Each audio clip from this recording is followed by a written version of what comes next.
G'day ladies and gentlemen, the Butts Barn here. Huge merch drop coming next week, the 3rd of March. It's the biggest we have ever done, the biggest that's ever been done in Australia's history, let me tell you that right now. But, and I don't want to freak you out, but it will sell out. It did last time, it did the time before, and it did the time before that. So, what you need to do is join the Good Motherfucker Club. By doing that, you will gain access to the merch drop 1 day earlier, and on top of that, you'll also go into the draw to win $5,000 and heaps of other prizes. And all you have to do is sign up at isaacbutterfield.club. The link's down below. It takes 5 seconds, and you can win some cash. How exciting.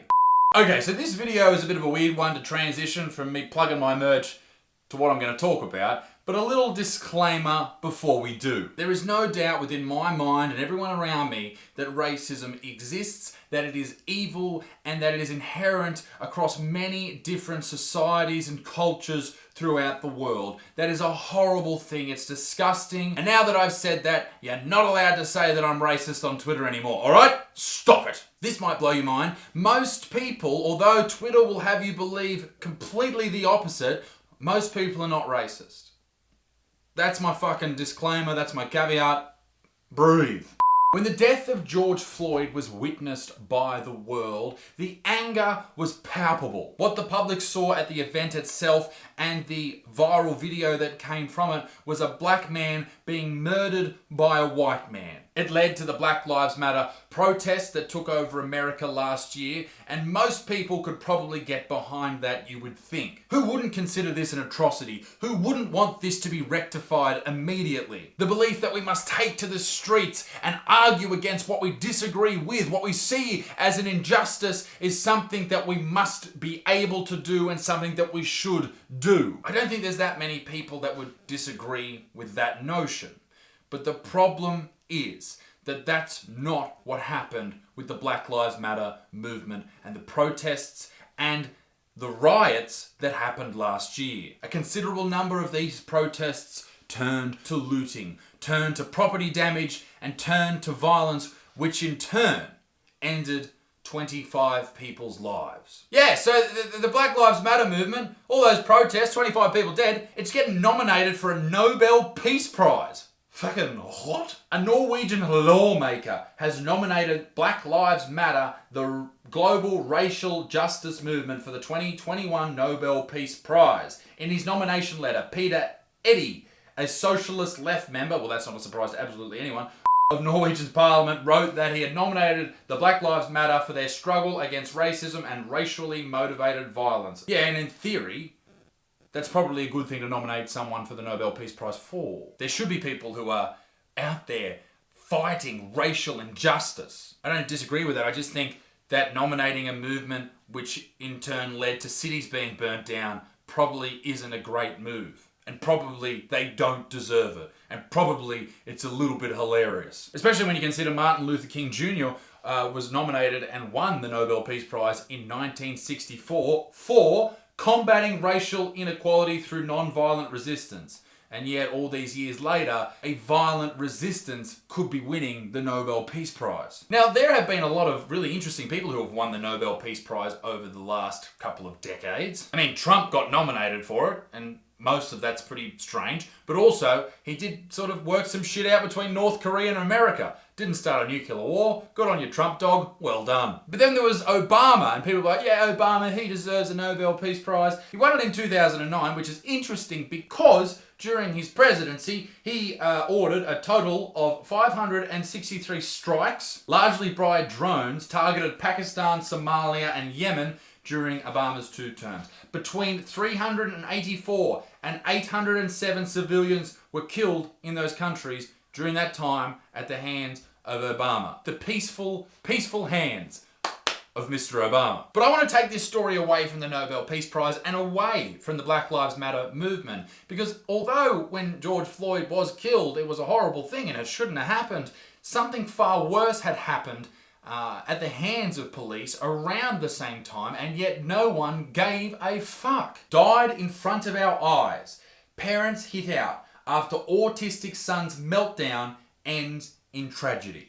A severely autistic US teenager died after deputies placed him in handcuffs shackled him and sat on him for more than 9 minutes, his parents said in a federal lawsuit filed this week. It sounds so familiar. Donna Liu and Darren Parser said they were at a laser tag centre with their son when he began having a meltdown in the parking lot of the Westgate Mall. According to the suit, the teen, who was described as obese, non-verbal and severely autistic, started slapping himself in the head. Now, I am someone who has a lot of experience with autistic people and autistic kids. I've worked with autistic people and autistic kids in the past for about 4 years, and I have an autistic brother who I've known obviously my entire life. He is 25, he's a big lad, he's related to me, and I know how difficult it can be when someone who does have autism, and particularly in the case that we're talking about in this story, and in my case, someone who's non-verbal, and someone who, it's obviously when someone's non-verbal, it's very difficult to communicate with them. A lot of the slapping, the head slapping, it can come from just being frustrated at not getting your point across. Autism is a very, very strange thing to wrap your head around, and unless you've really experienced it yourself, it's hard to understand how to handle it. We all have meltdowns, all right? It's not just autistic people, but when they do have a meltdown, which is how the people refer to it in this suit, it's hard to calm them down. So, when the police arrive and they sit on this poor lad and he dies, that is fucking horrible. It is a great injustice, and what it directly reflects is that obviously there needs to be more training in how to deal with young people or older people who are severely disabled. And can I just say, if you see a young person or an older autistic person having a meltdown, or whatever you want to call it, because it does look like a fucking meltdown, trust me from experience, instead of like freaking out or staring, go about your business. Or if they're having a good time and sitting there and smiling and making noise and carrying on like some big weirdo you're walking through the shops, smile at them. Smile, say hello, be kind, don't just stare.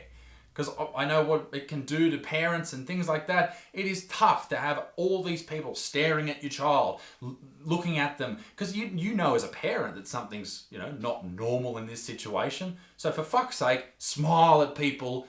Just fucking smile. That's all you need to do. Smile, wave, say how you doing, or you're having fun, or whatever, alright? Just don't be fucking weird about it. The story continues, and the police are called. Pitfield, who was one of the officers, responded by taking EP Eric Parser to the ground, the suit states. Deputy Pitfield then stated that EP Eric Parser bit his leg. Pitfield responded by hitting EP with a single strike towards the head area. The suit states that Pitfield knew Eric Parser had autism. During the altercation, Pitfield restrained the teen with 2 pairs of handcuffs because of the teen's size. Pitfield is accused of sitting on Eric Parser's back for about 7 minutes. 6 other deputies responded to the scene. Eventually, Pitfield got off the teen and another deputy, Nick Vega, took over sitting on Parser's back according to the lawsuit. Vega is also accused of raising the teen's handcuffed hands above his head and putting him in a chokehold or a neck hold after Eric Parser tried to get up. The teen was held to the ground for 9 minutes and 6 seconds according to the lawsuit. He was left in that position on the ground until his body went limp. Like that's the same fucking thing that happened with George Floyd and no one cared. I know people would say, well, this happens with African American people every day. Well, boy 7 with autism handcuffed and pinned down in school quiet room. 13-year-old boy with autism disorder shot by Salt Lake City police. Girl with autism handcuffed by police after meltdown at school. Woman sues Worcester police over treatment of autistic son. This is not me attacking police, and this is not me saying that Black Lives Matter doesn't need to exist or doesn't need to fight racial inequality. It just makes me ask the question, why did no one care about young Eric Parser being killed in the same fashion that George Floyd was killed? There was no tattoos being done of Eric Parser. There was no graffiti on walls. There was no worldwide movements. There was no news coverage, very little news coverage, if any. There was no freaking out by absolutely everyone. There were no black tiles on Instagram that people were putting up. My question is, why? Is it not popular? I feel the news doesn't cover it because it doesn't divide us enough. It doesn't get enough clicks because that's what they rely on. When they put a story on Facebook, the way they make money is by you clicking on it, then going to their website and you seeing those ads. The advertisers pay them because you're looking at them, and the best way to get clicks is to do something divisive. Ladies and gentlemen, I want to know what you think down below. Let me know in the comments exactly what you think about this situation, because I don't have all the answers. I don't know. I'm just some fucking bearded yobbo who's doing a merch drop on March 3rd. But yeah, let me know what you think in the comment section below. But until then, be a good motherfucker. Peace in the Middle East, mid extincts. Keep it moist, and I'll see you very soon. Bye.